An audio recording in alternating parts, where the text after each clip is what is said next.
Everyone, তোমরা সকলে কেমন আছো? আশা করছি সকলে খুব ভালো আছো। তো আজকে গেছিলাম একটা শ্রাদ্ধ বাড়িতে, তো কী কী খেয়েছি সেটাই দেখো। প্রথমে দিয়েছে ভাত, তারপরে দিল লাল শাক। তো তোমাদেরকে একটু খেয়ে দেখাই কেমন হয়েছে। খুব টেস্টি হয়েছিল লাল শাকটা, ফার্স্ট টাইম এরকম ব্লগ করলাম। তো তারপরে দিল শুক্তো,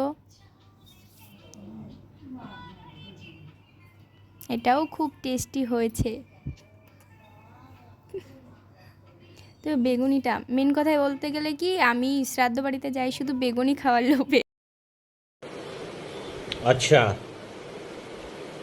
ठीक है। তো বেগুনিটা খেয়ে মনে হচ্ছে আমাকে যদি আরও একটা দিত। তারপরে দিয়ে দিয়েছে ডাল। তো ডালটা না আমি একটু অল্প চেয়েছিলাম, কিন্তু অনেকটা দিয়ে দিয়েছে। তো তারপরে একটু প্রসাদ ছিল, সেটাও দিয়ে দিয়েছে।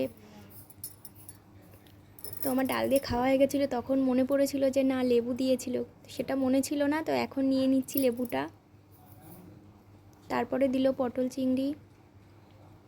তো 16 আনাও দিয়েছিল। তোমরা সকলে হয়তো জানো যে শ্রাদ্ধ বাড়ি গেলেই 1 টাকা মানে 16 আনা দিয়ে দেয়।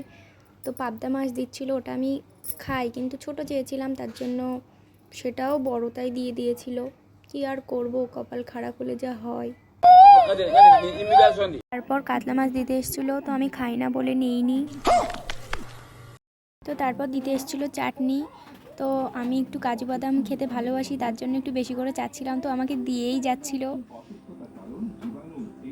তো তারপরে যে পাঁপড় দিতে এসেছিলো সে বলছিল আমার ভিডিওটাও করে নে, আমি পাঁপড় দিচ্ছি।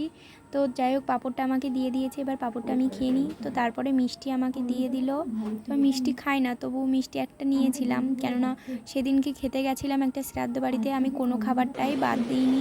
अच्छा তো তারপর মিষ্টি দিয়ে গেছিলো, তো আমি মিষ্টিও খাই না, তবু ওই দিনকে 1 পিস নিয়েছিলাম, মিষ্টিটা খেলাম। তো তারপরে লজেন দিল। সেই দিন কপালটা এতই খারাপ যে কালাকাতটা ফুরিয়ে গেছে।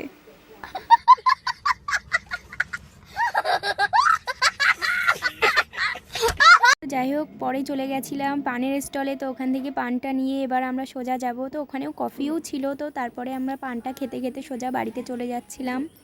যাই হোক, ব্লগটা যদি তোমাদের সকলের ভালো লেগে থাকে তো অবশ্যই তোমরা একটু সাপোর্ট করো চ্যানেলটিকে।